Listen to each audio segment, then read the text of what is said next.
অনুষ্ঠিত হয়ে গেল হারলানের উদ্যোগে আয়োজিত ঢাকা ফ্যাশন উইক এবং সেখানে মূল আকর্ষণটাই ছিল আমাদের বাংলাদেশের মেগাস্টার শাকিব খান। শাকিব খানকে দেখা গেছে অনেক অনেক নায়িকাদের ভিড়ে বেশ উৎফুল্ল ভাবে আছেন তিনি।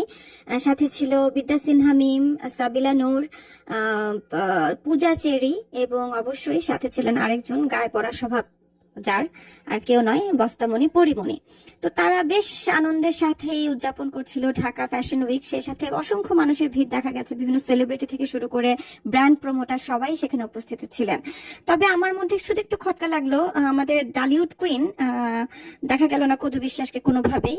তিনি যেখানে নিজেকে স্বঘোষিত ব্র্যান্ড অ্যাম্বাসেডর মনে করেন, সারা দেশে বিদেশে উনি ঘুরে বেড়িয়েছেন এই হারলান স্টোরটাকে বাড়ানোর জন্য, বা নিজেকে উনি সবসময় দাবি করেন উনি হারলান কোম্পানির একজন ব্র্যান্ড অ্যাম্বাসেডর, কিন্তু কোথাও ওনাকে আজ পর্যন্ত শাকিব খানের সাথে দেখা যায় নাই।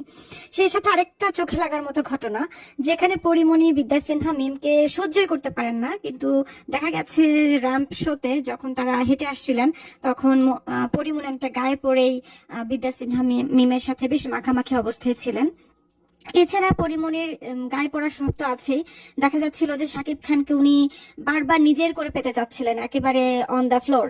ঠিক আছে, এগুলো না হয় অফ ক্যামেরায় ভালো লাগে, কিন্তু অন ক্যামেরাতে যখন একজন নায়িকা ছেঁচড়ার মতো ছেঁচড়ামি করে, শাকিব খানের সাথে ঢলাঢুলি মাখামাখি করার চেষ্টা করে, জিনিসটা কিন্তু দেখতে একদমই ভালো লাগে না। সো এটা দেখতে একদমই ভালো লাগে নাই। তারপরও শাকিব খানকে অনেকগুলো নায়িকার সাথে দেখতে ভালোই লাগছিল। তবে আফসোস আসলে থেকেই যায় যে দুটা নায়িকার জীবন এভাবে নষ্ট করে তাদের ভেতরে একটা গ্যাঞ্জাম লাগিয়ে যখন শাকিব খান চুপচাপ থেকে হঠাৎ করে এতগুলো নায়িকাকে নিয়ে মাখামাখি করেন, আসলে এটা না দেখতে সুন্দর দেখায় না। উনি যত বড় মেগাস্টার শাকিব খান হন না কেন, সত্যি কথা এটা কিন্তু দৃষ্টি মধুর লাগে নাই, দেখতে খুবই অড লেগেছে আমার কাছে।